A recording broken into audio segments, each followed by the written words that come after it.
G'day, doggies fans, all things Bulldogs. Welcome to the podcast, episode 15.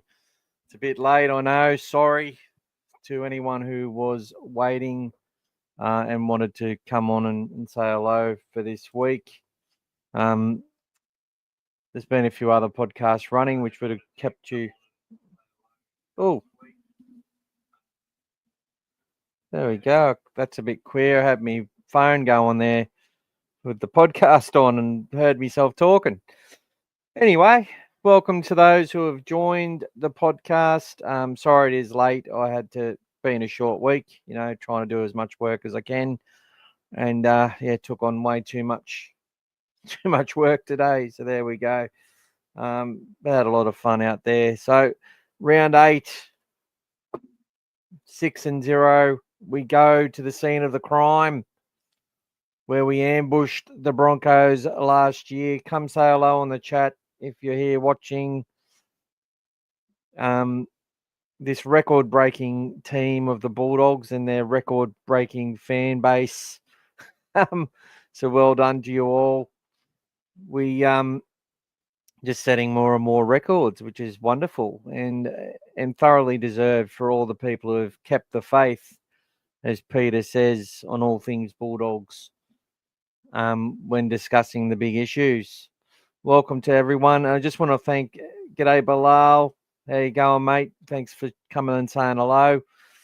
Just want to thank people who have joined the channel. More and more people keep joining, so thank you so much. And we'll get more stuff out for you guys, especially. But yeah, being a bit of a short week, got to do as much work as I can to get the bills paid, as we know. But I'm looking forward to Thursday night. I'll be there up in the stands in the non-alcoholic section, taking my daughter. So that's where I'll be going and sitting there and cheering on the boys as loud as I can, hopefully without embarrassing her, which I have done previously. It's a game where it's an intriguing matchup. Broncos have leaked 144 points. We're going to get into that, Bilal. We're going to look at all the key stats for the teams leading into it, the team changes. I'll go through that sort of stuff. My thoughts on how I've been going, although I share that quite regularly. I can't even talk. And look at how I think we're going to go on the weekend. It's one of those surreal things. Like, it's funny, we hadn't won 6 in a row to start a season since 1938, the year we first won the comp. And I don't know, if we were to win a comp this year or the next time we win a comp, it's going to feel like it's the first win again, and especially for a whole generation of fans. When you're talking about 21 years since we've won one, and sort of wasn't expecting to be discussing us as potentially winning a comp this year. I would have been happy just to improve the way we go about things, improve the way we play, which I feel that we've done, and to get the majority of results go our way would have been really, really nice. But look, before I get into it, I'm just gonna wait for a few more people to join. Obviously, there's some other doggies podcasts out there at the moment, having a good discussion. I was actually listening to them on the way home. So I just come home, had some dinner, and I'm straight onto the podcast. So come say hello in the chat if you are there. I like to answer your questions, but we'll look at the stats. We'll look at the teams. Harry Hayes is back, so congratulations to him. Obviously, he's been named to start, which would, in the starting lineup, I should say, in the off the bench, which would indicate he is fit and firing and ready to go. Otherwise, I don't think they would have him there. I felt, there's some players ready to step up. If he wasn't there, you would have thought that Daniel Saluka-Fafita was next in line, which he is named as the 19th man. But there's also that situation where, there's some other players like Lipoi Hopoi who played really well on the weekend against South. We absolutely smashed them in New South Wales Cup. So it was like 62-18, and then it was 32-0 in first grade. What a day out for the fans.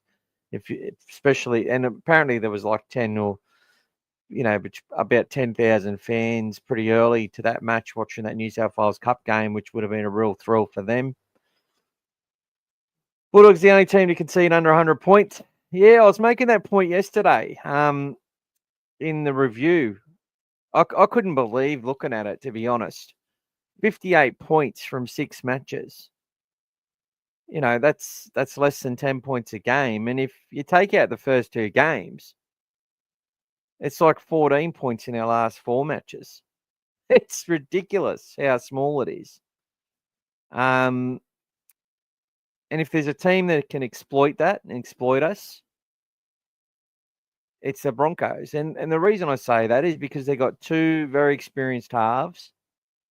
They've got a lot of speed and size on their edges and out wide. And if they hold the ball and put us under pressure, I'm sure they're going to create some scenarios where they get to compete.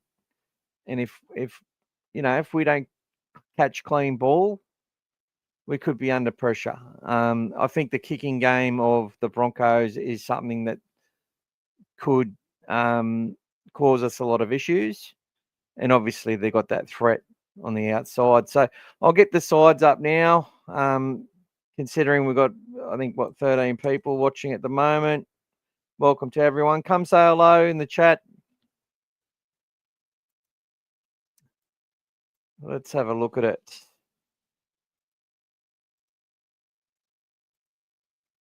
I might make that a bit bigger. There we go. A really good point, Bilal, and thank you for coming on. You're my only friend at the moment. But I did expect this coming on so late. But, I am committed to the cause. I did send a little message out that I may not go on tonight. And I know a number of you do actually watch or listen to the podcast, on your way to work and all that sort of stuff, which I really appreciate. G'day, Mondai. Friday was unreal. I was there. Hopefully we can make it 7 in a row. Cobbo at fullback worries me more than Walsh. Yeah, or he's definitely, when he winds up, he's definitely a threat, but he's also one that you can tire him out really well. I think both players you can tire out, but he is obviously, if you're rushing up on him, he's got a bit more of that ability to, evade. He's very good at evading tackles from his own end, and yeah, it does worry me. But he's one of those players, but he's also very consistent. He can look like he's a world beater and then, a Neville nobody all in the same game. And they've got a few players like that. But if he goes there and dominates it from fullback, as some people have said, his value goes up because he's off contract and he's one of the players they expect may leave the Broncos or may have to. G'day, JD. Yeah, I sort of held up a little bit, JD. So we're just getting into it now. I just sort of said we're going to look at the statistics of the sides, look at some of the key matchups, look at the statistics of the team and that sort of stuff, and answer any questions you guys have got. G'day, Big Roo. He says, Upper Mad Mick. Who's going to the Bronx Dogs game? I'll be there getting sideways. I'll be there, Big Roo. I will be there, mate. I'm taking my daughter. I'll be in the non-alcohol section up high somewhere, actually. But, yeah, if there's people there, bloody let us know where's he going to be and I'll come visit, come say hello. I'm going to catch the train in, so I normally drive, but I'm going to catch the train in and really lap it up. And hopefully we get to paint the streets blue and white again. Because, look, it's the scene of the crime, as I said. We went there last year. It was the Broncos' best side that they'd put on the paddock. it was a game they had to win in order to keep their finals hopes alive. And I really thought they were going to cause us massive problems. I didn't expect us to win. Credit didn't play.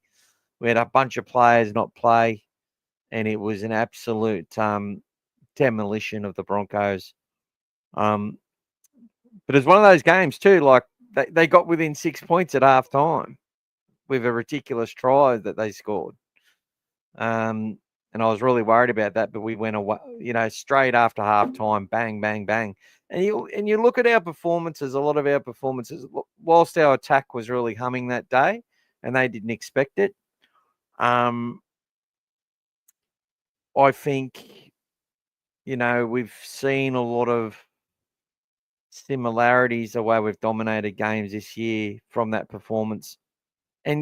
But we went sideways a lot in that game, but the speed that we were doing it, they just couldn't handle it, and they didn't expect it. And I'm telling you now, they'll be expecting it. It's going to be one of those things. Madge will want his team to get in the grind and outwork us and outdo all the hard stuff against us, and then set up their play from field position.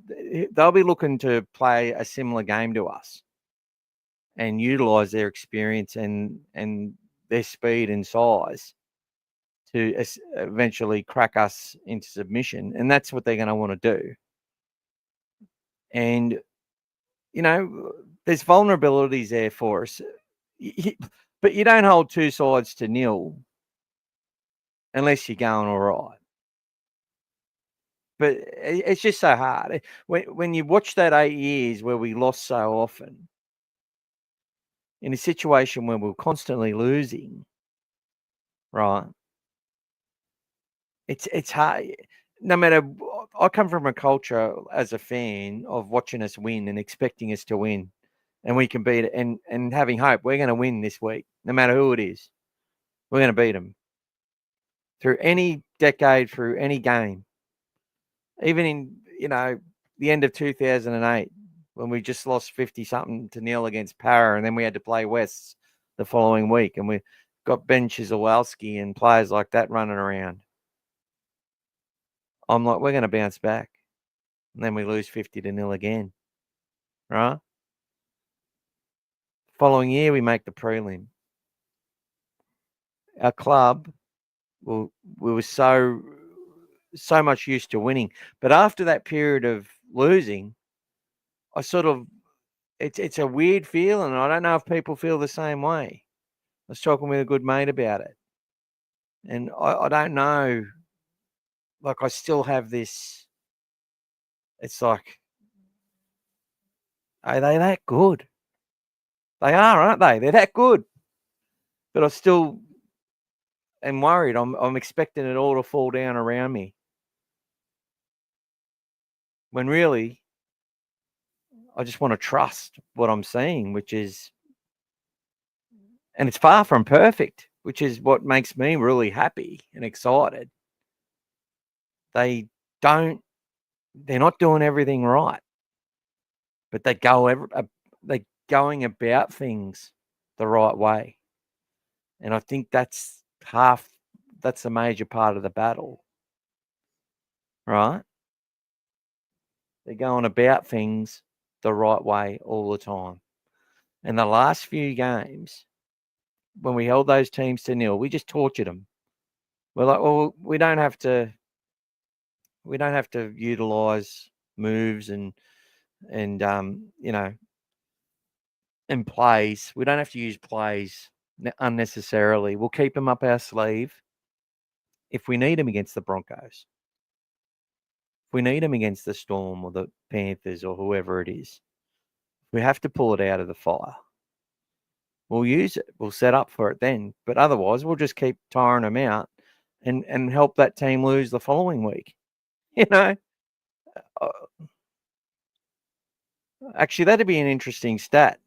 I know the Titans won the week after we beat them, and then they won their next one.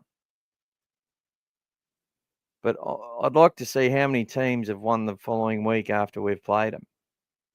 That'd be interesting. G'day, D. Great to see Burton and Kicks back, although the Burton bomb may have a new meaning. He bombs a try. He bombed a few on the weekend, didn't he? Bilal, what do you think of Burton's performance against Souths? Really good question, mate. I thought he was good, and he made lots of mistakes, and he was impatient. And I think that comes down to fatigue. He had a lot of big runs in the game. He obviously wasn't kicking the goals.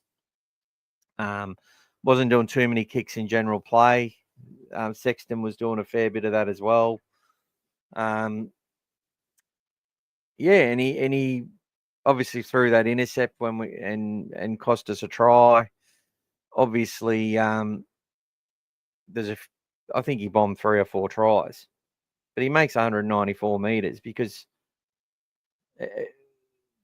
he backs up, he supports, and he sees space and he runs for it. And he runs hard at it, and he's hard to stop. He's a good player, and I think he needed that game. And I don't think he'll lose any confidence whatsoever from it. But let's hope, we execute. If he makes those against the Broncos, we're going to want to execute some of those plays for sure.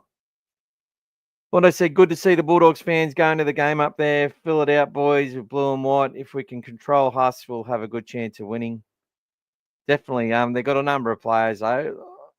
As Pete talked about today, like Payne Huss and Carrigan did 41 of their hit-ups last week. And sure, when we're running downhill, and that's normal for them. They do that every week, whether they're, on the front foot or on the back foot. Those guys will do their hit-ups. Out of yardage sometimes, and obviously when in the right parts of the field. There's been criticism they haven't had enough support play, especially Huss. And maybe they'll be saving some of that stuff up. I think they will throw some stuff at the Dogs. I do, but I think it'll come off the back of winning the grind. I don't think, and I think they'll try and pull the trigger numerous times. They're going to come at us on Thursday. There's no doubt about that. But I want to talk about the Bulldogs' aura. Have we got one? I know the Broncos had an aura for a long time. And it was part of the reason why the Dogs always play well against the Broncos. Win or lose, we often go there and give it to them, no matter where we are on the ladder.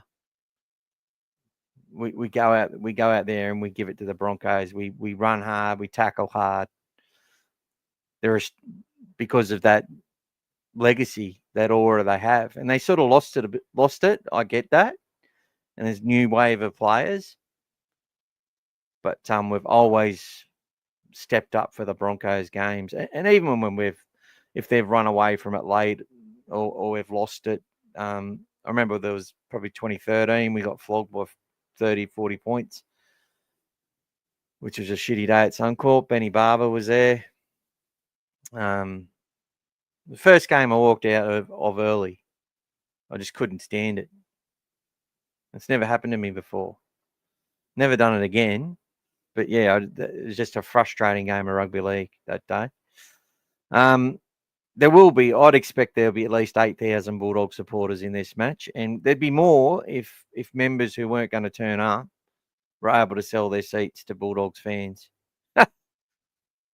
Or any other fan, to be honest. That's one of the annoying things, is when people with memberships don't turn up. The last game against the Broncos, I think there was 42,000 there. There would have been 10,000 people that couldn't get into the game because it was sold out. But 42,000 should have been 50,000 there. So all those empty seats must have been members. Brisbane have experienced halves and some good athletes, but they don't have the motor to go with us. Cobalt fullback has no idea what he's in for. Yeah, I'm loving it, D. And look, I love how the confidence you're getting from watching the boys, and and that rubs off on me as well. Like it's good to come in and be able to say confident things about your side that you truly believe through just what you're seeing with your own eyes. And look, I knew the Warriors would beat the Broncos last week. I expected that. I felt that the Broncos actually probably did it a little bit better than I thought they would. Obviously, getting the game back on track and then just losing it with some mistakes and a kick from halfway. And look, the Warriors' tries weren't that. I think they scored one good try in that match. I think the Warriors are doing a good job, but don't get me wrong. Like that was a gritty win. They deserved those 2 points. I felt that they earned that game. They earned that match. And the Broncos, 5-day turnaround, playing in the wet against New Zealand, don't get the 2 points, have to come home. Dog 6-day turnaround. It'll be a hit and run mission. We go up there, we come back. Sucks for the Bulldogs fans that don't get a day to spend with them or anything like that. But this club wants to win. That's its only focus, winning. And that's what our fans understand, winning. Right? And that's why we just, go and we pay our money, we go watch. And hopefully we see a really good performance. And I'm expecting to see it. But the Broncos have got some, I watched that trial match. As I said, we didn't go as hard as them, and we had some players underdone. There was a few nerves as well. Montoya struggled that match, but got better as it went along, as the game wore on. And we played with only, 20. We only used 20 players in that match. They used 28 or 29. And all of them had experience, bar one player. So it's, they got some good. Piakura, I think, is a really good player. He comes back. I love the energy he plays with. Willison on the edge is a worry. Very fast, very big, very strong. But I can talk them up all day. What's in front of me with the Bulldogs is and statistically wise, they just get to work. They just go to work. Tracy, Carraz, Cherry, just pounding out the meters from yardage and with the ball in good ball. Montoya, he's so much more effective with Carraz out there. I have to say it. Not to take anything away from Wilson, who's did a really good job as well. Matty Burton and Sexton, they're going to run the ball a lot. And look, I want Ben Hunt and Adam Reynolds to have a really tough day. And I think we can give him a really tough day. But I expect to see Hunt and Reynolds run the ball a bit too. Not just pass, not just kick. I think we will see them run more than they have in recent matches. I think you'll see a very committed Broncos side. And it'll be our toughest test. This is what I'm expecting. And the Dogs, though, are building confidence that they are now the benchmark. And I don't expect them to concede more than 2 tries. I don't. I think for the Broncos, it'll be how well they can contain us. And they've got the players to do it. They've got the experience to do it. Carrigan, Walters, Huss, Ricky, and Heverington are all grand finalists that should have won a grand final. Adam Reynolds, Jesse Arthurs, Katoni Staggs, and Selwyn Cobbo. All these players played in the grand final. Corey Jensen. They got Piakura, Corey Pakes coming off the bench. And then a lot of players, some that may get a chance to run out there. In Smoothie, Tapau, Jock Madden, Karapani, and Benjamin Takura. All first graders. Very happy about the introduction of Harry Hayes, and I expect that he is fit and he will be playing. 100% expect he'll play. And it's really good to see that he's back, because he's one that was doing a really good job. And a big shout out to Lipboy Hotboy. The try he scored on the weekend was phenomenal, absolutely brilliant. And I expect, if Harry Hayes wasn't ready, I wouldn't mind seeing Lipboy Hotboy debut for 2025, because he's been doing a good job in New South Wales Cup. And he plays a similar game. He runs hard, he tackles hard, and he's got a big motor, which is what we need. Marnie's bullet service from dummy half is very underrated, helps us spread the ball so quickly. Yeah, Mondo. Well, look, this is what we talked about when he came to the club. And he actually fell off the wagon a little bit. You know, in 2023, he was made captain. He was sort of a bit nervous. He fumbled a few off the ground, threw a few wayward ones. But and it will be interesting to see if they play Hayward for 25 minutes again and actually start building that rotation with Marnie, because I think it's good for Marnie's preservation, because he's just an absolute animal, putting himself behind the contact and the one who's picked out in the line all the time by the big fellas. Payne Huss will have a magnet on Marnie, so will Carrigan. You know, and the edge back rowers want to run at him as well. You know, everyone wants to have a crack at him. And he just keeps stepping up and knocking them down. Good player.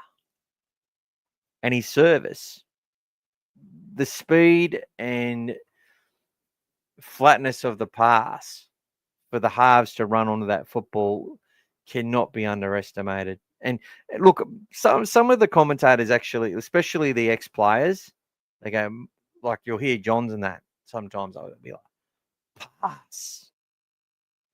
And they sort of won't elaborate. But they see it, they know. And Bailey Hayward, he's got to develop that. And I'm sure Bailey's throwing some good balls too, actually. I must say that. His service is getting better and better every game as well. That's playing in the small lock roll or off the deck. Go, Scotty. Welcome, matey. I've never seen defence like a part, maybe Penrith.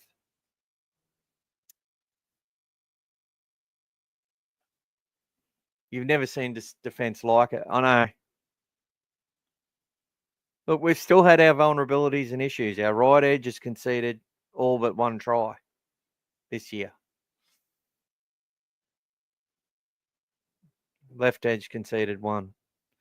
I think they've conceded two through the middle. But the big stat is Bulldogs forwards have scored more tries than our backs. And I think the comment Max King said that his coach told him, he says, well, if our forwards are scoring tries, we're a pretty dangerous football team. Well, we're a dangerous football team because we've outscored the backs. G'day, Damien. Welcome to the podcast. I think the Dogs have the best bench in the competition. We go to another level when Mann, Satilli and Hayes come on. Hayward solid too. 100%. They're unheralded. You know, it's like, who are these guys? Who is Harry Hayes? A lot of people said, oh, Kurt Mann, a utility. Bailey Hayward, he's a halfback who can't tackle. And then Tupanua, he's an edge player. He's playing in the middle. First game he comes on, scores 2 tries. Everyone's in love. Jamin Salmon was still copping shit. And look, we lose a couple of games, he's gonna cop shit. He's the one in the team that a lot of our fans just don't understand and are willing to sacrifice. And I just love the fact that I can sit there on a Monday now, and I don't need to sit there and work out who the team's going to be. We know who the team's going to be. There's still a few fans who are like, oh, we need to bring this big player in. We need to bring this big fella in. This big bopper. Who's the big bopper that's coming in? No, the pecking order's there for all to see. Even last week, they were saying, oh, they won't play Bailey, Hayward, Salmon, and Kurt, man. I'm like, well, they did the first 2 games. Of course they will. And then it's only because Burton and Kikau got injured that Hayward went into 5'8". Otherwise, the bench would have stayed the same. It's brilliant. I'm loving it. Max King and Josh Curran up against Patrick Carrigan and Payne Haas. Like, the 2 biggest meter eaters in the game versus the 2 most, I think, underrated props in the game. And Josh Curran has continued to evolve. It nearly broke him last year, but his body's getting used to playing this middle, starting games. You know, the footwork for that try was that was a good try. You know, and nice little pass from Salmon. Nothing, but there was the footwork of Curran, and they've practiced that. They knew that they were doing that. Max King's try. We just kept peppering them until the opportunity was there. The ball went a bit low and flat. It was a weird pass by Marnie. It really was, but he just hit it. It was happening that day, and Vossi predicted it, and it was just a party. It was just a party when King scored. I was so happy. So was everybody. I was a bit worried we were going to be, you know, getting too far ahead of ourselves, but they didn't. They just kept turning it inside, kept putting the tough word on the defense of the Rabbits, and the Rabbits just look like a side that, honestly, they look like prisoners in a prison camp. They did. It's like we had bloody handcuffs on them. They couldn't do shit the whole game. They had nothing. They couldn't make a line break. And it's not because they weren't trying. It's because we were just way better than them. And I said it at the start of the year. I told my old mate Mark, who haven't heard much the last few days. And I've got to say hello to Pete, who's on. I'll get some picks for you, Petey. Don't you worry. I'll get plenty. Mark had Souths finishing, you're probably top 4. Maybe just top 8, but I said I reckon they're bottom 4. I think they've overachieved massively already, which sets them up to actually make the 8. But nah, they weren't nowhere near us on Friday. And we still were never under pressure in that game. Not at any point. I think the Knights had us under a bit more pressure, to be honest. And they look pedestrian at best.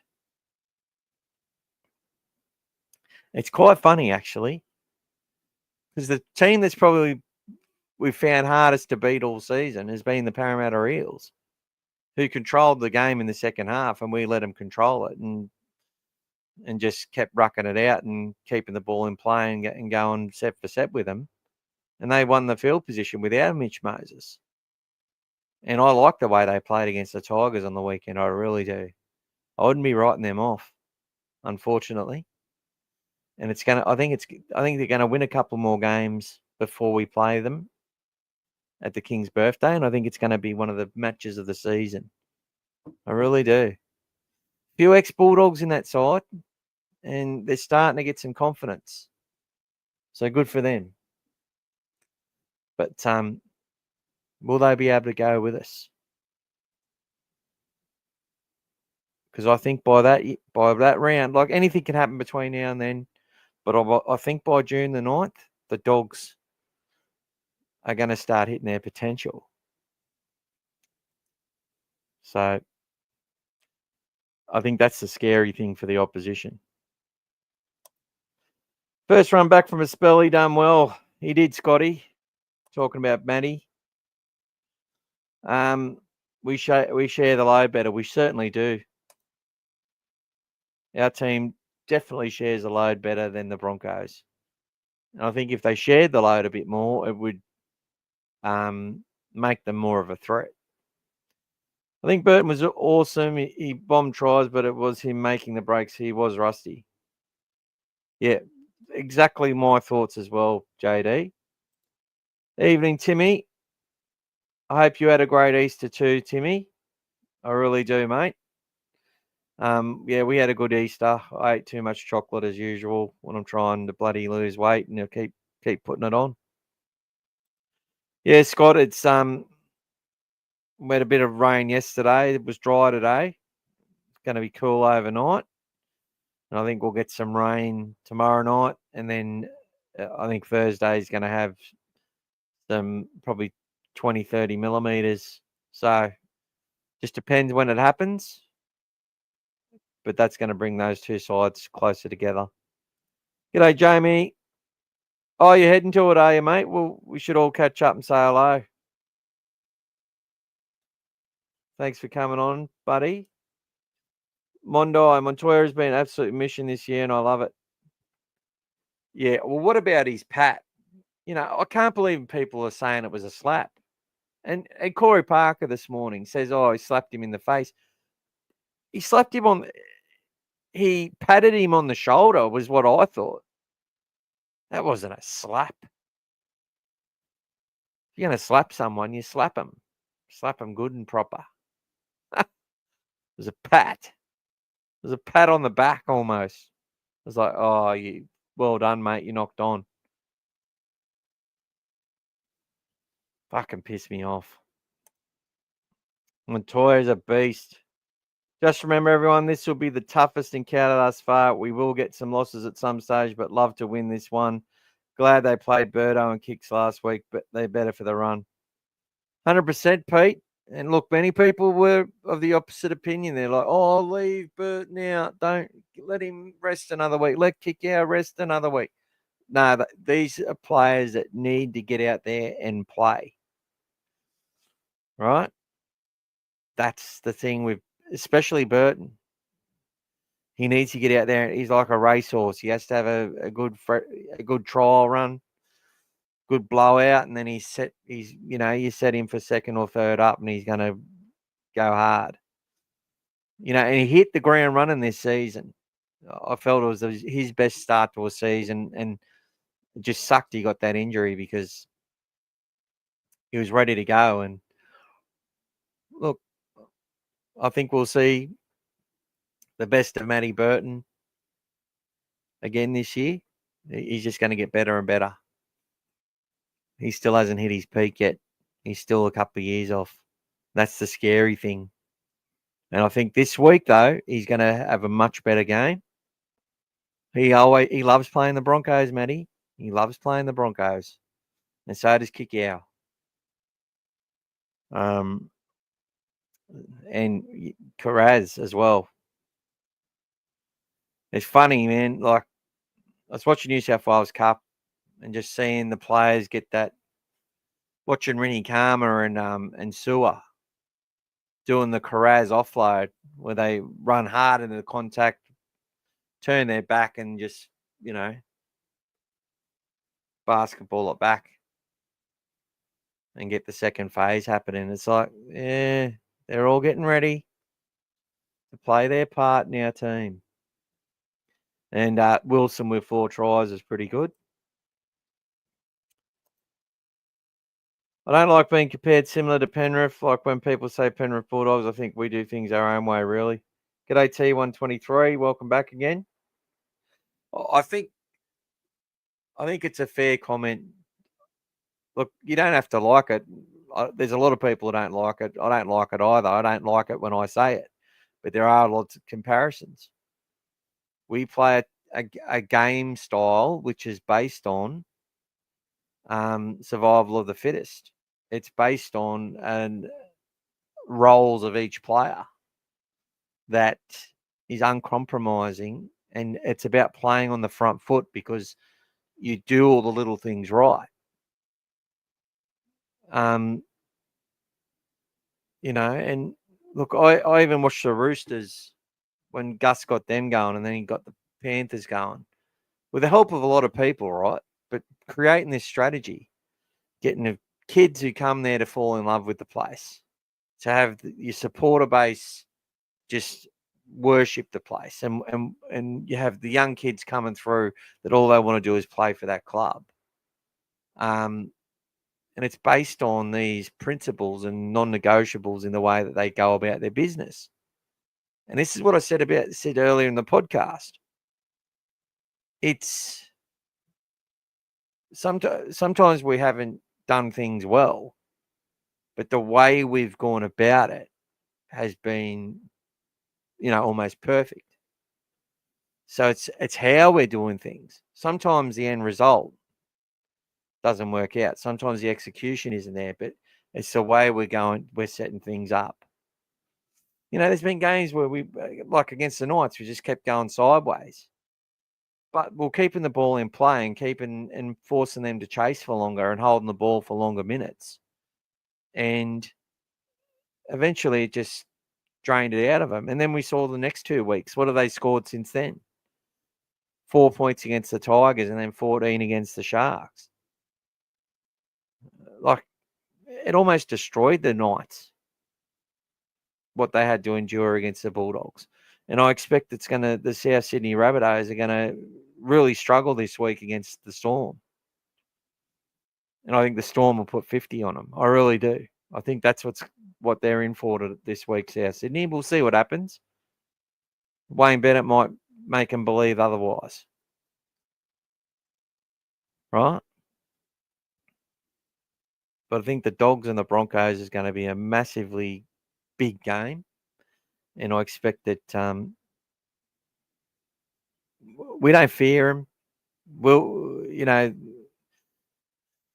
Bulldogs, Broncos games, put it this way, we were the last team that the Broncos ever defeated.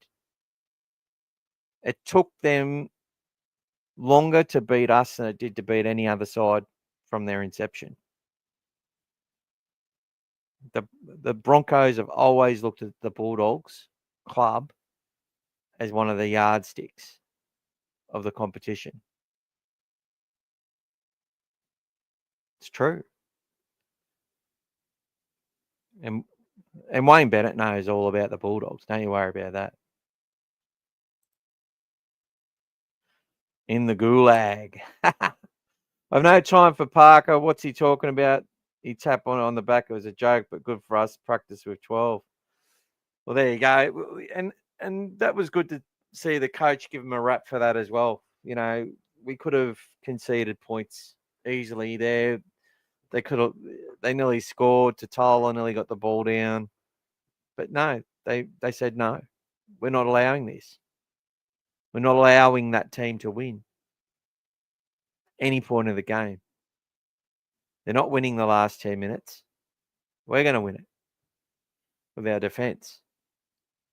Every minute of every game is an opportunity for them to get better. And that's how I look at it.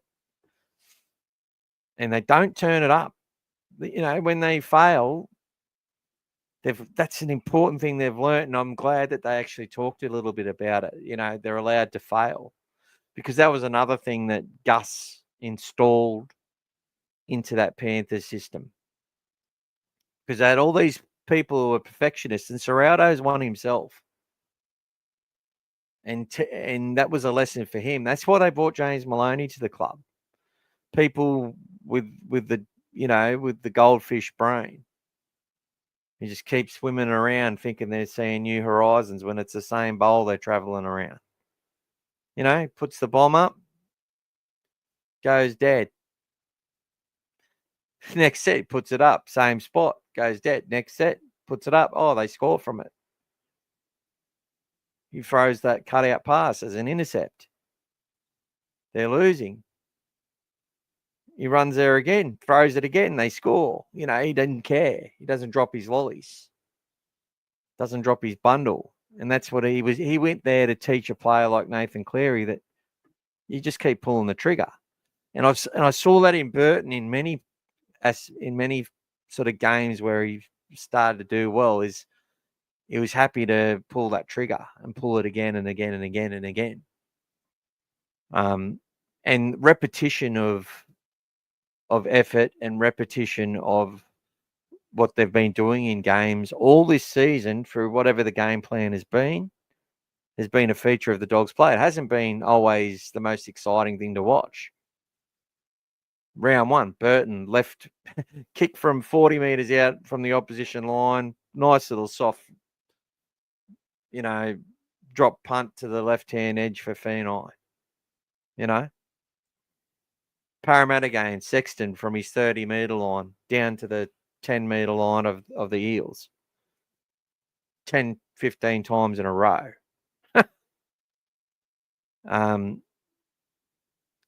Turn the ball inside to the second rowers. Halfback runs the ball. Quick play the ball. Dummy half, one pass out to a player. We score. Sometimes we don't. Been so much repetition.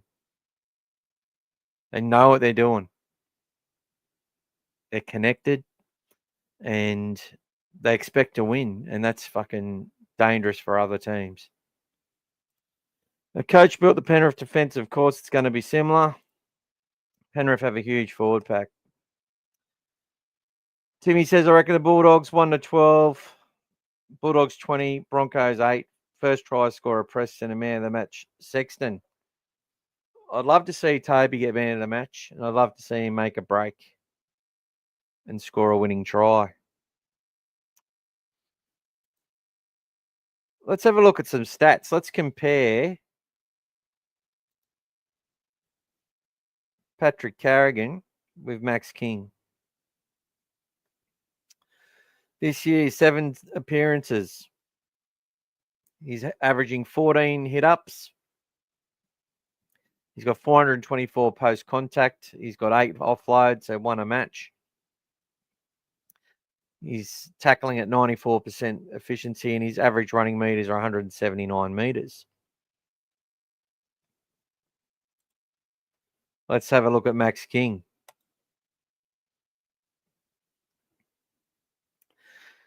Six appearances, 11 tackle breaks, 438.7 post-contact. He's probably averaging more, it appears. He's averaging 16.8 hit-ups.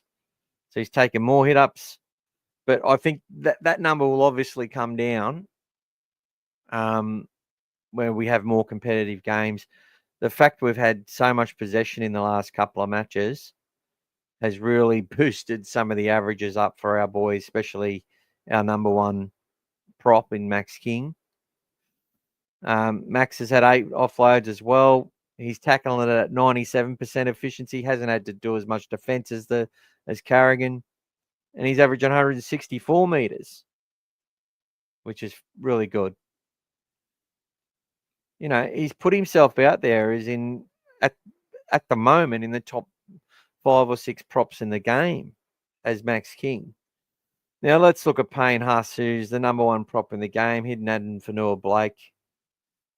7 appearances. He's averaging 17 hit-ups. So he does take a lot of the work. 39 tackle breaks and post-contact of 525. He's offloading a lot more this year. He's Payne Huss, and that's what makes him dangerous. Tackling at 98% efficiency. He is a beast and 170 run meters. But what you can say is Max King is right up there. Now, Josh Curran's played a couple of games on the edges, so his stats won't really... It'd be best to have a look at him as a prop only. He's made 12 tackle breaks as a prop. this year. He's only played the 5 games. He missed one, I think, with suspension. So he missed round 1.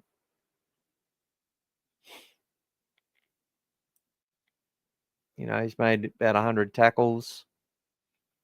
Missed a fair few. He missed 8 against the Knights, 1 against the Rabbits, and 4 against the Titans.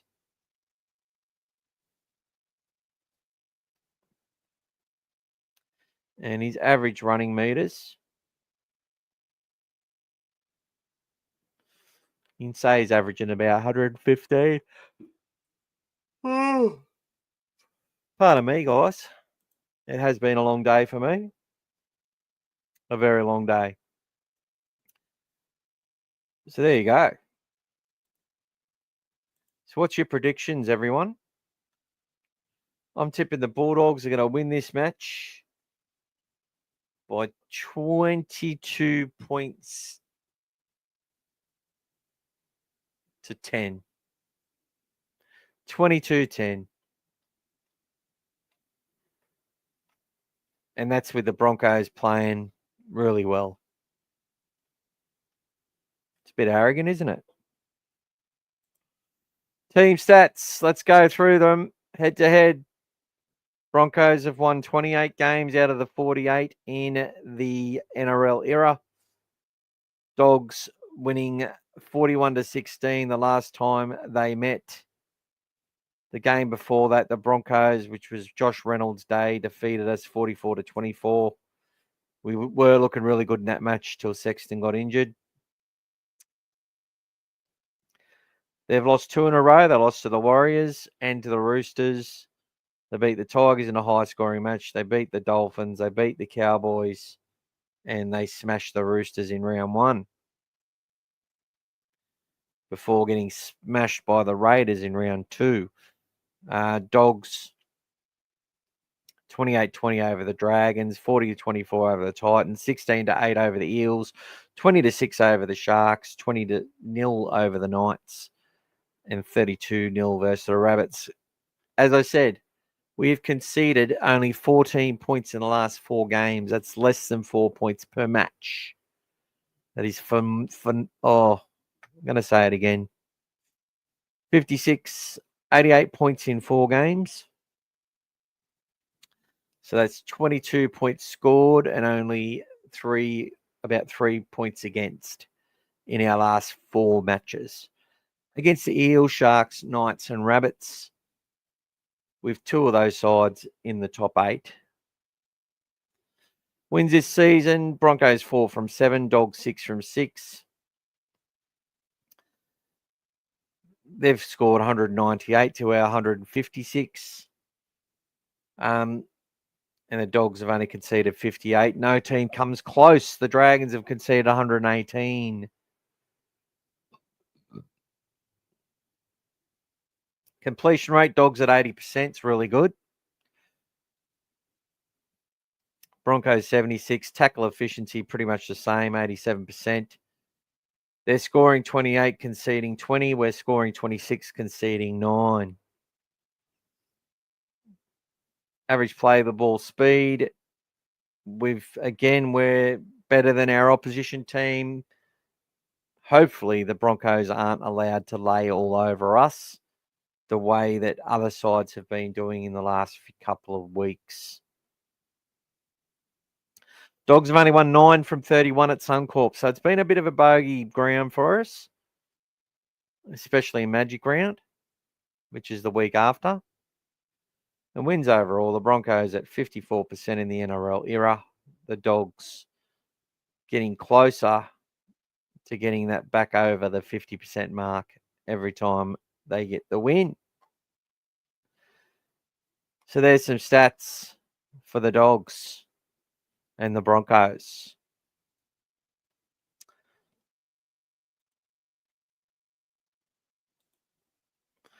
So there you go.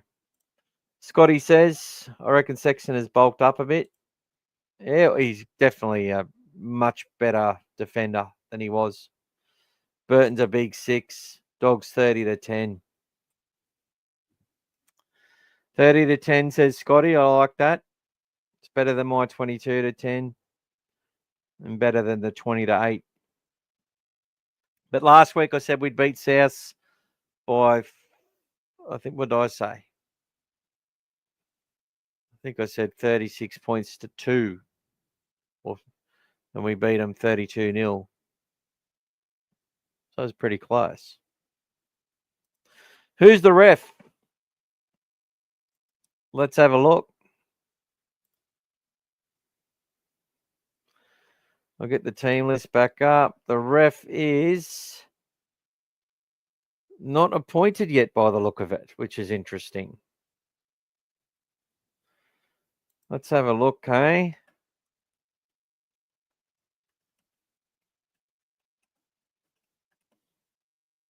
Round 8.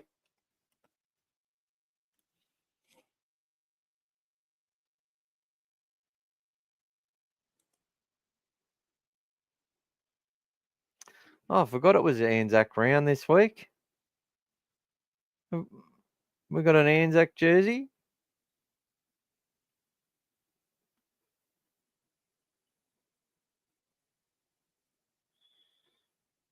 Officials not announced yet. So there you go. That's interesting that they haven't announced the officials this week. G'day, Azars. Welcome. Which team do you see we will get our first loss? Surely we can't make it to the finals without a single loss. Would be nice, though. I think we're about 150 to 1 to go undefeated. So put $100 on that, you get 15 grand. Gamble responsibly. I don't know, man. We haven't won in Magic Round for ages. Gold Coast getting a couple of players back. They could be dangerous. Any team can beat anyone on their day. That's what I love about this comp. Hopefully it's not this week, and hopefully it's not against Parramatta. I think the Raiders in Canberra are going to be very tough to beat as well. Three away games. So let's look at what's coming up for the Bulldogs. With the Broncos, we follow that up with a nice break. So we go straight home after this game on Thursday. They go back to Belmore. They train, probably have a day off or something. They play this, then fly up again for the Magic Round game. Following Saturday, 6-day turnaround into the Raiders.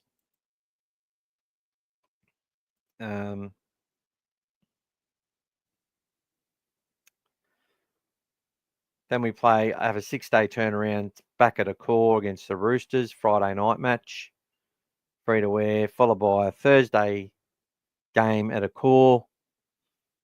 So another 6-day turnaround into the Dolphins. And then we have the bye. After the bye, we have a big break for the Monday, 9th of June, 4 p.m, which could go close to breaking the record yet again. I reckon they'll get 60,000 there to that match. Before we play 6 days later against the Rabbitohs at a core yet again. So it's 4 weeks in a row at a core, followed by with 2 byes in between. We then go to Combat Stadium on round 17 against the Panthers and back to a core for an 8-day turnaround into the Broncos. Then going to travel to Townsville, and outside of that, we're not travelling too far except for round 25 against the Storm. But we always seem to have to play the Storm away from home. Always have to go to Melbourne to play the Storm, which will be a Friday night match. We'll see the Dogs a lot on Fridays and Thursdays now. It's all locked in. And we finish with a pretty tough run to get us home. So, look, not taking anything for granted. We're 6-0. We head into round 8 against the Broncos, round 9 against the Titans, and round 10 against the Raiders. We win 2 out of 3 of these matches. We're still on top of the ladder, put it that way. and I think they can be after that. And then it's home fans. Well, very hard to beat at home last year. Very, very hard to beat. And that's what they've done. They're making home games for the Bulldogs, almost impossible for teams to beat us, and we don't beat ourselves, right? So teams have to play really, really well and be really patient and really strong against us at a core. Because if they don't win. We lost the last couple of games before we then lost the semi-final, which was 3 home losses essentially in a row, but we're missing players. Things were different. But before that point, I don't think we'd lost a game at home all season. So there you go. G'day, James. Welcome. Cobo's like a communication fullback will be exploited. Good point, actually. Very good point. Thanks for raising it. I think that could be a definite thing that the Broncos would need to watch out for. Reece Walsh is a little yapper.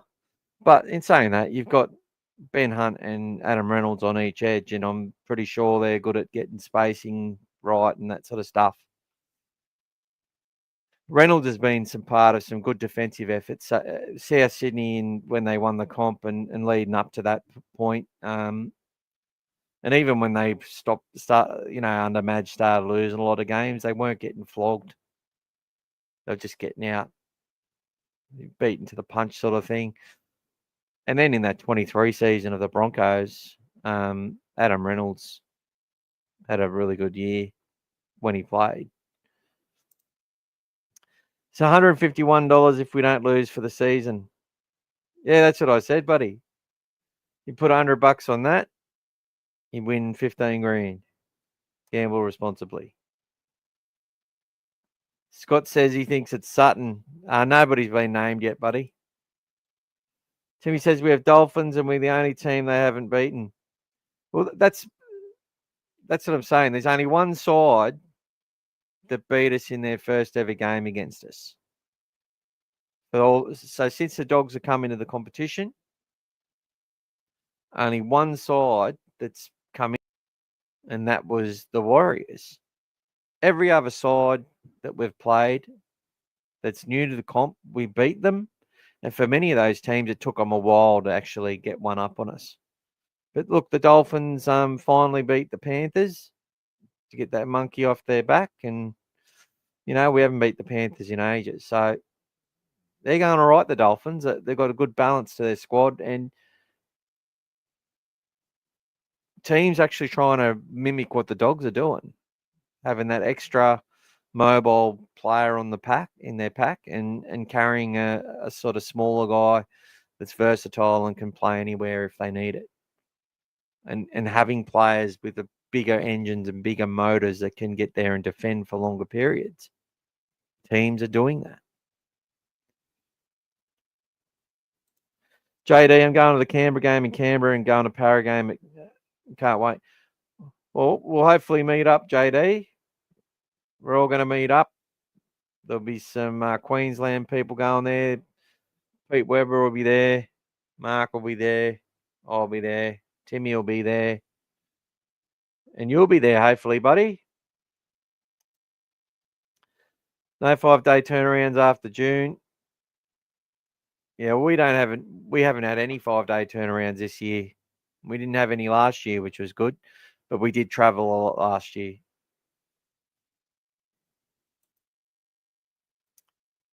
John says he missed the first 56 minutes. Hope all things Bulldogs community as well, and sitting on top of the NRL world. Gonna have to watch from the start. Broncos seriously are fucking shit. So I've rated laughing my ass off. Yes. Good to see you, John Pierre. And I hope you had a great time at the game on the weekend. I'm pretty sure you were there. I saw some photos and stuff. Pete just reconfirmed, Scotty, no 5-day turnarounds for the Dogs all season. Yeah, it's been good. And welcome to everyone who's jumped on. Obviously, when I'm getting into a period where I'm like, oh, yeah, might be time to go to bed and get some rest after a 14-hour day, suddenly the audience has doubled. I know there was a lot of people on other podcasts tonight, and good on them. Scotty says Reynolds looks old. He's starting to look old, is he? Let's have a look. How old is he looking? He's looking a bit old. He's 34.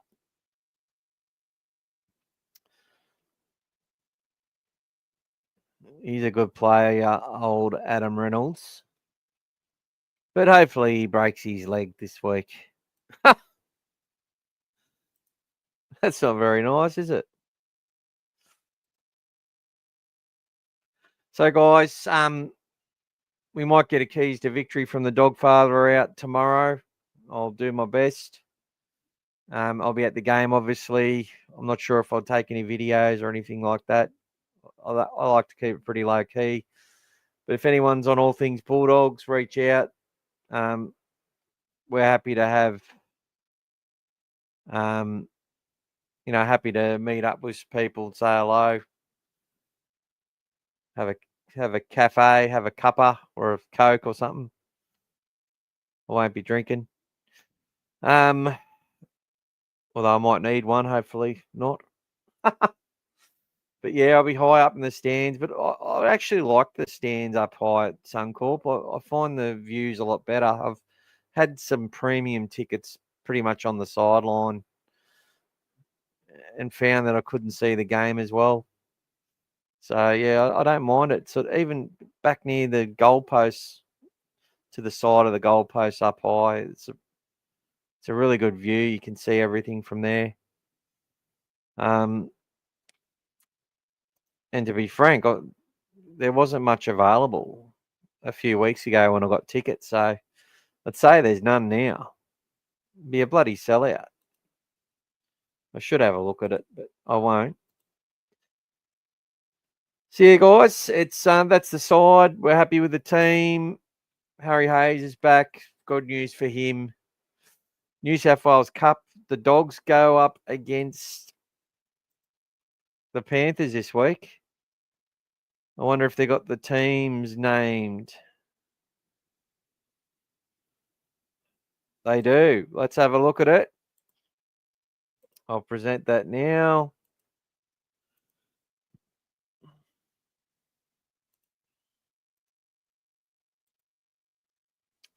There we go. So Blake Taft's a fullback. Panthers got Fanua, McLean, David Farley, who's a really good player, Sam Lane, Asu Kapoa, Jack Cole, and Trent Tolau in the halves. He's a good little 7 as well. Joey O'Neill and Hutchison, Rinikama, Tia, Sewer, Wilson, and Taft. So basically the same back line as what lined up last week against the Rabbits, and I think they'll be looking to have a big win. Saluka Fafita named with Ruben Moyle, who I'm pretty sure, what's his name? Jake Turpin stuffed his leg up. So you got him. Ruben Moyle played really well last week and played heaps of minutes. Lipoi Hotboy, Luke Smith, Lewis Grossamy is unheralded, and he's getting a lot of game time, and he plays with a lot of energy. He's a tough little bastard. He's a good player, and obviously Curtis Moran doing the best he can. And look, it's probably something I think Curtis might be leaving the club pretty soon. I've just got a feeling. We'll see what happens with that. Taniela Odekolo, Jack Underhill, Zion Mau'u, and Larry Muagatudia. Now, he played last week. I like him because he's a big fella. He's a big round guy, and he nearly scored a few tries. He went so close. he played well against the Rabbits. Got a lot of size. How big is he? I wonder if it'll actually tell us. Doesn't give us any information. He's only 21, this fella. He's played a lot of games in the Ron Massey Cup. Last week he made 12 tackles, 52 running meters, played 30 minutes. He had a lot of runs close to the line as well. I don't mind old Larry. He's one to keep an eye on. So Fumi Toilalo and Trenton Peterson are out of the side this week. I'll be interested to see if they've named the Ron Massey Cup side this week. Let's have a look.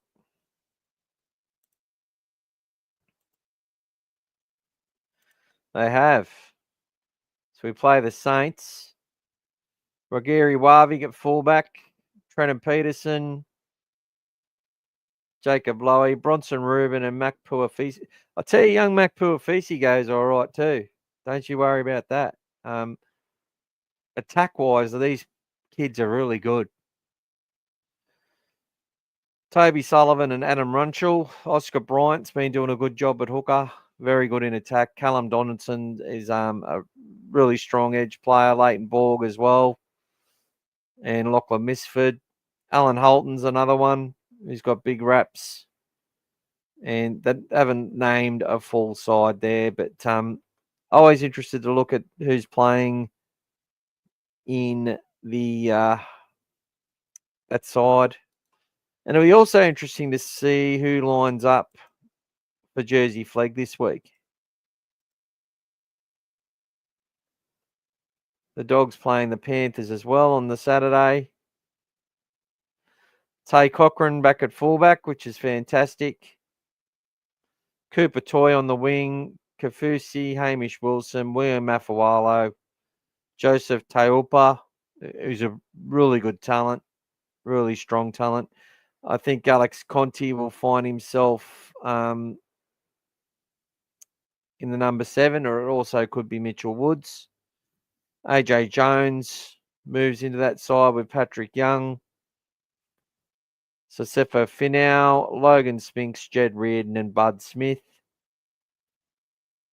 Bailey Myers, Chase Patterson, and Malachi Filippo. So a very good side. They got humbled last week in a tough loss to the Rabbits. They're currently 6th on the table. The Rabbits on the bottom of the table beat them 30-6, which wasn't good. So the Dogs defensively have a few issues. I was looking at the wrong bloody one.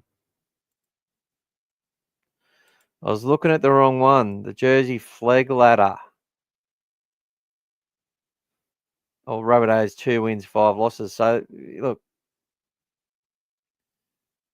Dogs scored 160, let in 160. So that's our issue, is our defence. Gripping on the 6th spot at the moment. Got to play the top of the table. Panthers have only had the one loss. So I'll tell you something, this Dog side will step up against the Panthers. Don't you worry about that. Always a great rivalry in the juniors. A rivalry which gets bigger and bigger. I guess the big the impressive thing to see, and something for people to keep an eye on, is the progression of the Storm juniors, and the fact that they're running 2nd in the Jersey Flag comp cannot be underestimated. And well done to the Silktails, who have 3 wins and 4 losses this year, which is absolutely amazing for them. They must have won last week. They did. They beat the Storm. So there you go. Storm's first loss. The Silktails beat them at Broadmeadows. Beat them away from home. Amazing. But very disappointing to lose on a Friday night against the Rabbits for the Bulldogs in Jersey Flag. All right, guys.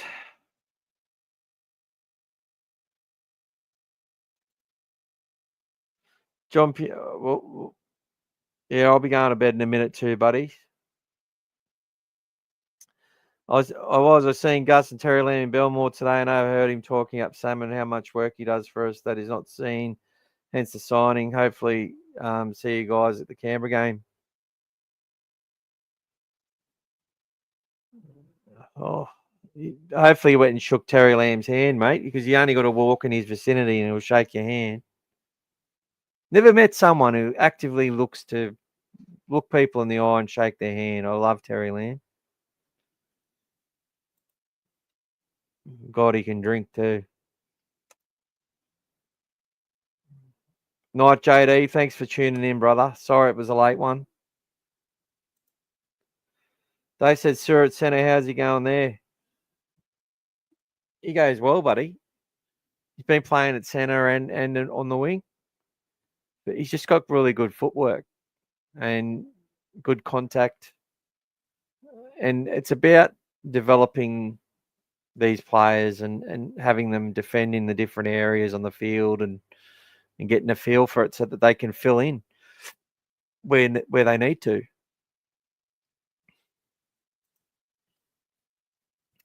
As Art says, wonder why Moran has dropped down the pecking order and gone with Hayes and Todd over him. They're both great players, but I always rated Moran. I think we all do, mate. I know part of me, he made a mistake in the grand final. Sorry, it was like our grand final, the semi-final. It was rather fresh. I felt he could have been brought on earlier. I felt he had a wonderful season last year. The 12 minutes he played this year, I've thought it was quite good from an outsider looking in. I actually really like what he did for 12 minutes. But in that semi-final, I guess he was good. They brought him on, and he made that error. And I don't know if it went against him or not, but I don't know. I think the club just looks at. It's not just what the coaches have a feeling for.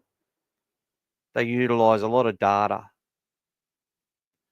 And that might sound like a cop-out, and it might be for some players, right? But I do think there's players that obviously show the coach more in a lot of things, which can also be subjective as well. So, but if they've got the runs on the board as far as the side they want to pick that can defend and do a certain amount within their roles for extended periods, are going to get the nod over others. I think that's the main criteria: is stamina, resilience, and things that are based on that. Who keeps pushing up? Who keeps making the tackles? Who proves that they're going to do that? They do a lot of scrimmages, a lot of wrestling. Who's working better in the way that they defend? All these things. A lot of people watch, and I know this from the way I used to watch the game. You watch how a player acts, and you hear it from comments and stuff when people talk about stats and stuff. Like they'll be like, this player did this and this player only does that, right? The game's not the same as it used to be. When we used to play in the few games, I didn't play that. I played a lot of different sports. And rugby league, it wasn't my every Saturday. I always played for the schools, and wanted to play. But Saturdays and Sundays, I did soccer and I did cricket and I did golf and all this other stuff. But I love rugby league. I really loved it, and I loved playing it when I got the chance. And you sort of had to. It was like you'd be trying to put yourself in the positions to get the ball, or you'd want to take all the hit ups, and you'd want to, your role. You had defined roles, but not the same way. I think people watch the game a little bit like that as well. It's like they say, "Oh, this player should be this player didn't make 100 meters, so they weren't a big contributor. Or, they kept taking the hit up and setting the play up, but when they should have passed it more. Or, we get very critical. We look at players like they're in some big fight to get the ball to be the. I suppose you look at players like Huss and Carrigan and you think, oh, well, they seem to dominate and they're all over the football. They're always getting multiple hit-ups and sets. So they're trying harder than the other players. But it's obviously they play to game plans and they play to be in certain parts of the field. So, yeah, I just think certain players are obviously doing their roles and everything that they train for and everything they do gives the coach more confidence with some players over others. And that's why I'd say Curtis Moran has slept behind a couple of these players. I don't think it'd be an attitude thing. I don't think it would be, issues with contracts or anything like that. It could be. I think our club will do a pretty good job at keeping that stuff under wraps. And when you're winning, no one cares. We start losing, all of a sudden everyone wants to know where Curtis Moran is. More so. Maybe we would have won if Curtis played. That's the sort of stuff that we started to look at.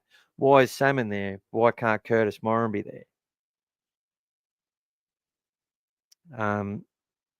Because he's really exciting to watch too. I love with the way he hits up the ball and you go, how's this guy making post contact and getting away a quick play of the ball against what he just ran at? And his job was to lift our energy, and he did it for the most part of last year.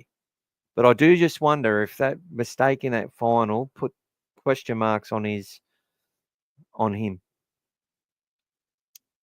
Certainly not from me, but I try and look at, it was a really good question because I ask myself that question every week. Why is Curtis Moran not there instead of these other players? And it's really hard to pinpoint, really hard. All I can say is that from what I can see, I would assume that's because others are just more suited for the roles that the coach has in mind for the team and the direction of the club. And Curtis has found himself a little bit lower down the order. That's it. Other people have grown above him in the opinions of the people who count, which is the ones picking the side. Sorry for the long drawn out answer, guys. It's late and I'm tired. Timmy says, do you, Penrith and Parramatta, have turned the corner with respective wins? Do I think that they've turned the corner with respective wins on the weekend? I was more impressed with Parramatta, to be honest. Penrith I think what made a big difference to them was bringing in the third spine player that they'd been missing. So Mitch Kenny plays with Dylan Edwards and Nathan Cleary.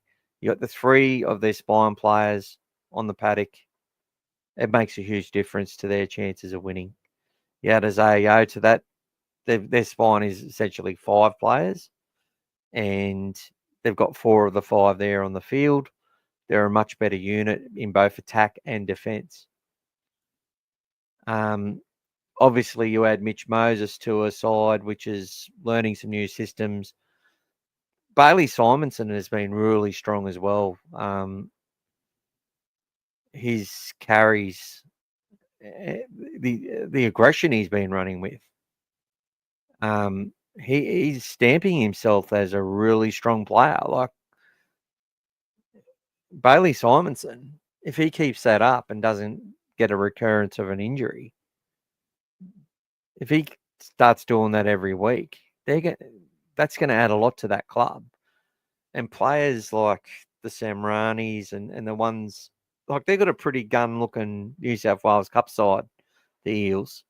It's sort of like the Bulldogs side that was we felt probably underperformed, but was flying the flag for the club for 8 years. full of players which could play NRL.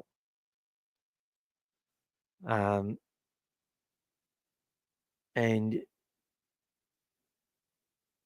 so when you've got some good players there, but you've also got ones that are doing all right in first grade, they've Iongi, obviously, they just had that extra time with the ball, better service. The Tigers had to do more work to get out of their end. Some poor refereeing for both sides at different times. Turned the game on its head a few times. But, yeah, look, I think Parramatta are picking a more workman-style pack. And that Luca Moretti was absolutely brilliant. I don't know. I think Parramatta are going to climb. I really think their season has turned on that. But you just can't trust Mitchell Moses is going to keep playing week in, week out without getting injured again. He seems to be injury prone, like a Tom Turbo now. Always getting injured. And I think there was even moments in the game where he had some injury fatigue. Like, I would have been tempted to get him off the field. He's a very good player, and he did a great job for New South Wales last year, and he did a fantastic job for the Eels on Monday against the Tigers. So there you go. I think both clubs have turned the corner, but I was probably more impressed with the Eels. I think it's hard to tell. It's hard to tell, but it felt like a really high quality game. That game on Monday, I enjoyed watching it. I enjoyed watching that game. It was a good game of rugby league. So, in what was a great week for the Bulldogs and the Bulldogs fans. But yeah, I'd be rating Panthers and Parramatta as dangerous sides moving forward for sure. Amon's out the door. He's gone. He's been released, brother, which opens the door for a junior or potentially a player like Daniel Saluka Fafita to keep a job, or a Curtis Moran. Thanks for your efforts, Mick Will. Appreciate it. Oh, much appreciated, Big Roo. Might see you at the game in a couple of days, mate. Let us know. Dave says, I like him. No fuss. Just get in and do it. Pete's predicting a tight one. Dogs 20, Bronx 20. Reynolds missing the kick in Golden Point. Oh, fuck. Peter. I don't even want to think about that shit. I want to survive another year, mate. G'day, David. David Swartz. G'day, Mick. I'm loving that Haywood is now covering lock 5'8" and hooker, and also in general now. I'm not so nervous about losing an outside back as I used to be. Well, thanks for saying hello on the podcast, brother. And yeah, I'll echo those thoughts. Bailey Haywood, he's becoming a professional rugby league NRL quality player, evolving from the Bulldogs squad with an array of skills that make him someone that's valuable to any organisation. Scotty says he's a keeper. G'day, Tiam. The only way Broncos can beat the Bulldogs is if we have an off game. I'm just worried the small chance we lose the amount of crap we'll cop as a club for being pretenders. Well, that's all right, Tiam. The only way they can call us whatever they want. The only way you silence them is through good performances. Yeah. And it's how we deal with the adversity. Timmy says Moran punches above his weight for sure. Pete seconds that. But Scott says we can't keep them all. Yeah, I think they actually might be harder without Walsh because, look, Walsh, if he keeps it simple and then executes with the speed out wide after, off quick play the balls where they can strip teams for numbers. Like, they score some easy tries, the Broncos. But from he has just made too many mistakes, unforced mistakes, errors that shouldn't happen. Like, it's all right if he's pulling the trigger and they get it wrong, which it does happen with him. But I think if he simplifies his game, they could be a lot better. But yeah, I think he's cost them. He cost them on the weekend. But then there's moments in games where he gets them into it as well. Like he hits 40-20s and does a lot of stuff.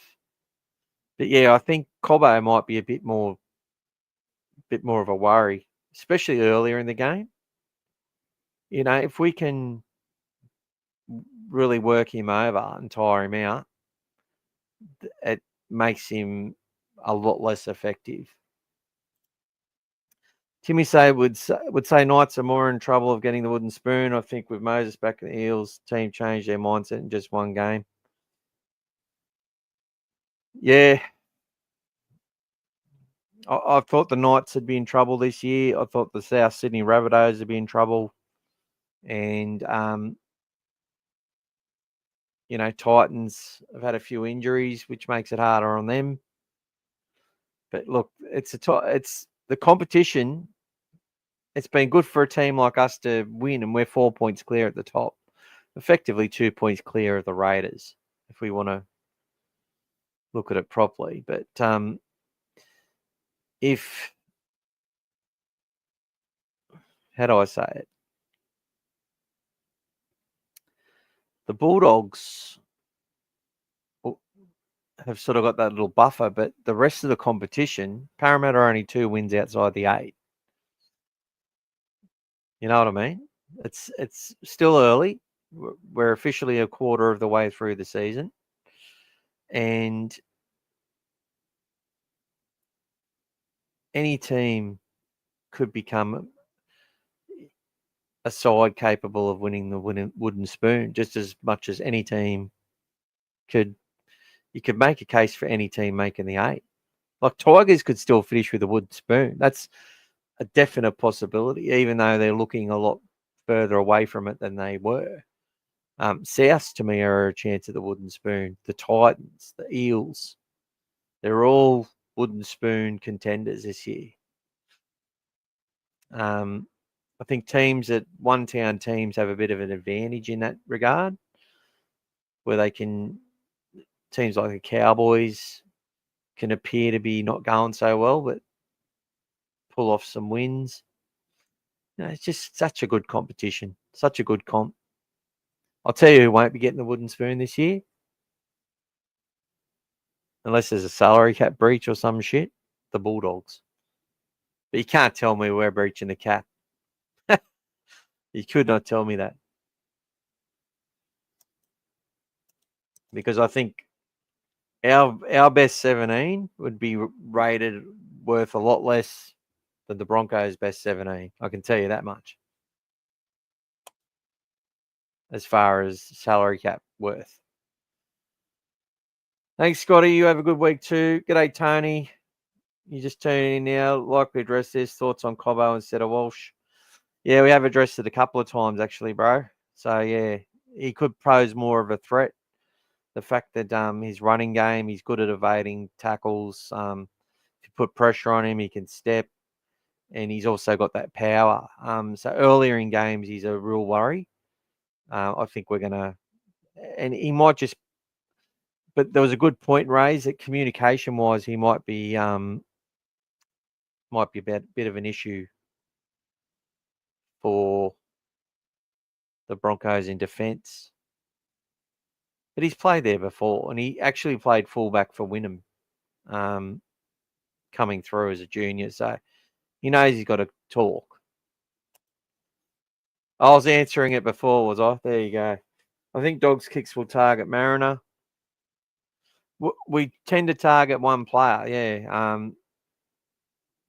I'll tell you what, Jesse Arthur's last year, Kurt Mann smashed him on a couple of occasions. He didn't like getting up. I think they'll remember that. Killer Kurt Mann. No, mate, thanks again for an awesome podcast. Love listening. Thank you, Azaz. Thanks for coming in. And thanks to everyone who's joined the podcast as well. I really appreciate it. Really appreciate it. Tony loves how feared we've become. Can't wait for Thursday up the Dogs. Yeah, that's what I'm saying. We've got a bit of an aura about us, and it's like teams are beating themselves a little bit. It's like they're like, oh, these Bulldogs. It's like they disrespect our pack, but then they're scared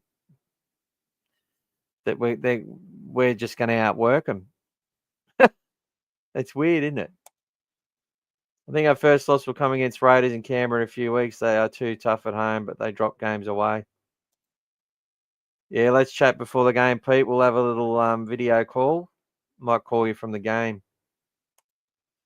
Coro reminds me of Inglis. He certainly does. Definitely the closest comparison.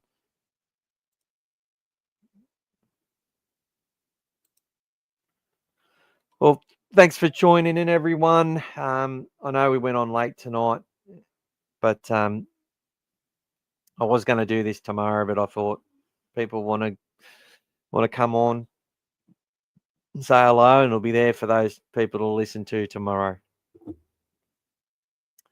Tony says zesty English.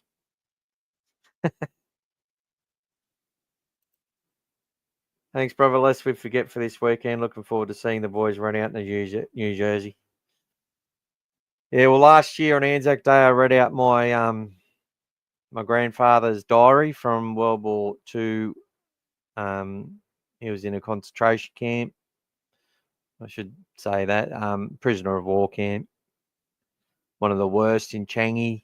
He built the railway and died of dysentery like everyone else, and lasted a long time. And I did it at that time because that's when we had people, suing the club over their mental health because of the way that they, punishments they received and stuff. And that's fair enough and whatever else. But I just felt that when we really look at it and we compare it to what people have sacrificed and gone through, like my grandfather, we've got nothing to whinge about.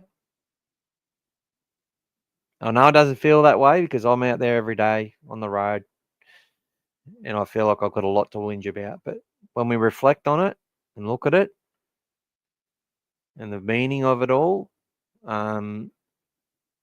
yeah, we're very, very lucky, and we still are, even when things seem bad and there's a lot of people out there struggling. I do know. We're still better off. Most people have hot water and can have a hot shower. You couldn't have a hot shower in the 30s or the 40s even, I don't think. So there you go. All right.